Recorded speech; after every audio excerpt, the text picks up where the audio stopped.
आज की क्लास में हम आरगवदी अध्याय पढ़ेंगे। आरगवदी अध्याय चरक सूत्र स्थान का तीसरा अध्याय है। इसके अंदर हम देखेंगे, इसके अंदर मुख्य रूप से लेप बताए गए हैं।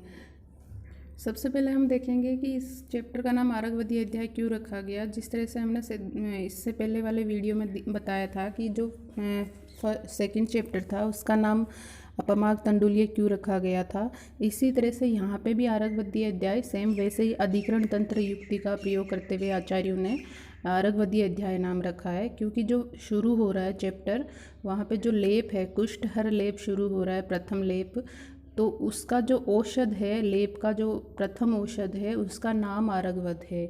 इसलिए फर्स्ट जो उसका शब्द है उसी से इस अध्याय का नाम आरगवदी अध्याय रखा गया। और इस पूरे अध्याय में जो बहिर्परिमार्जन द्रव्यों का वर्णन किया गया है। बहिर्परिमार्जन यानी द्रव्यों के तीन प्रकार बताए गए हैं: अंतःपरिमार्जन, बहिर्परिमार्जन और शस्त्र प्रणिधान। तो अंतःपरिमार्जन का अर्थ होता है कि जैसे इंटरनल यूज़, जैसे कि हमने सेकंड अध्याय में पढ़ा था पिछली वीडियो में कि वहाँ पर पंचकर्म में उपयोगी द्रव्य पड़े थे। तो पंचकर्म कराने के लिए हमें इंटरनल यूज़ कराया जाता है औषधियों में, जबकि इस अध्याय के अंदर बहिर्परिमार्जन द्रव्यों का वर्णन किया गया है और टोटल जो है लेपों का ही वर्णन किया गया है। एक्सटर्नल यूज़, ये लेप को हम सिर्फ एक्सटर्नली यूज़ कर सकते हैं। और मेनली यहाँ पर कुष्ठनाशक योग बताए हैं। कुष्ठ यानी स्किन डिसऑर्डर के लिए हम लेप का प्रयोग कर सकते हैं। नेक्स्ट हम देखेंगे लेप कितने प्रकार के होते हैं। तो आचार्य चक्रपाणि ने लेप के 2 प्रकार बताए हैं, प्रलेप और प्रदय। तो प्रलेप जो है, प्रलेप की डेफिनेशन देखेंगे आचार्य चक्रपाणि के अकॉर्डिंग। तो प्रलेप के बारे में आचार्य चक्रपाणि ने बताया है कि पित्तज विकारों के लिए, अगर पित्तज किसी रोगी में पित्तज डिसऑर्डर हो गए हैं, जैसे दाद है, पामा है, कुष्ठ के ही प्रकार है ये, या फिर कोई भी पित्तज डिसऑर्डर ले सकते हो, पित्तज डिसऑर्डर हो गया है तो वहाँ पर हमें शीत वीर्य वाली औषधियों का प्रयोग करते हुए और पतला लेप लगाना है। शीत वीर्य वाली औषधियों का फाइन पाउडर करके पतला लेप लगाना है और सूखने तक, पतला होगा तो जल्दी सूख जाएगा, तो सूखने तक लेप लगाया जाता है, उससे प्रलेप कहते हैं। ये शॉर्ट में डेफिनेशन देख सकते हैं। पित्तज विकारों को ठीक करने के लिए शीत तनु विशोषी लेप ही प्रलेप कहलाता है। आगे देखेंगे हम प्रदेह की डेफिनेशन।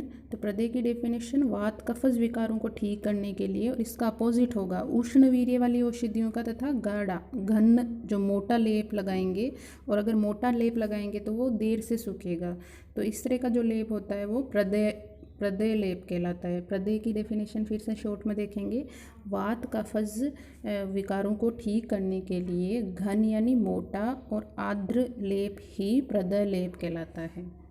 आगे हम देखेंगे कि इस चैप्टर के अंदर टोटल कितने मुख्य क्वेश्चन बन सकते हैं परीक्षा की दृष्टि से। तो सबसे पहले हम देखते हैं, एक क्वेश्चन बनता है आपका लेप संख्या और वर्गीकरण। तो लेप की संख्या तो टोटल यहाँ पर 32 बताई है, और वर्गीकरण देखते हैं कि कौन से डिजीज़ के कितने, कौन से डिजीज़ का नाश करने वाले कितने लेप है। तो इसमें कुष्ठनाशक लेप 15 बताए हैं। टोटल 32 में से 15 तो कुष्ठनाशक लेप है। वातनाशक लेप 4 है, वातरक्तनाशक 3 है, शिरशूलनाशक लेप 2 है, दाहशामक लेप 2 है, उदरशूलनाशक, पार्श्वशूलनाशक, शीतनाशक, विषग्न, स्वेदहर और दुर्गंधनाशक लेप, ये सारों की संख्या 1-1 है। नेक्स्ट हम देखेंगे 5 मुख्य लेप कौन से हैं। वैसे तो सभी मुख्य हैं, लेकिन क्वेश्चन इस तरह से आ सकता है कि लेपों की संख्या और वर्गीकरण लिखते हुए कि नहीं 5 लेपों का विस्तार पूर्वक वर्णन कीजिए। तो कम से कम 5 तो हमें याद होना ही चाहिए। तो फर्स्ट लेप हम पढ़ेंगे कुष्ठनाशक लेप। मन शिलालेहे मरीचानी तेलम अर्कम पय कुष्ठ हरे प्रदय। मनशिला, हरताल, मरीच और अर्क और शीर और तेल, इन सब को मिला के बनाया हुआ जो लेप है वो कुष्ठ का नाश करने वाला होता है।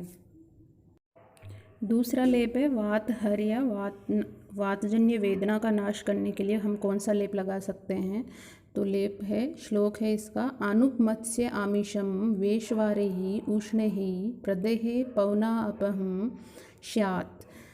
अर्थात अनुपमत्स्य आमिषम, आमिष यानी मांस, आनुक मछली का मांस वेश्वारे ही, वेश्वार भी एक तरह का मांस ही है, उसको वेश्वार बोला जाता है। निरस्ती मांस को लेके उसको बॉईल करके उसको पीसा जाता है और उसके अंदर पीस के उसको फिर से गर्म किया जाता है और उसकी गरम गरम मांस का लेप लगाया जाता है, या फिर उपना की तरह पे हम उसको बांध सकते हैं। इस तरह करने से वात का नाश हो जाता है और शूल का भी नाश हो जाएगा। जैसे जॉइंट्स पेन के अंदर हम ये लेप लगा सकते हैं। तीसरा लेप है विषनाशक लेप। तो इसका श्लोक है विषम शीरस्तुः स सिंधुवारः। तो विष की आपने पढ़ी होगी अग्रय द्रव्य में भी। तो विष की जो श्रेष्ठ औषध है वो शीरीष है। शीरीष विष का नाश करने की बेस्ट औषध है। और सिंधुवार यानी निर्गुंडी का सिनोनिम है सिंधुवार। तो इन दोनों का फाइन पाउडर करके इसका लेप लगा सकते हैं। अगर विष के कारण विष जन्य कोई एलर्जी हो गई है स्किन पे, तो वहाँ पर हम एक्सटर्नल यूज़ इसका कर सकते हैं। अगला लेप है स्वेदहर लेप।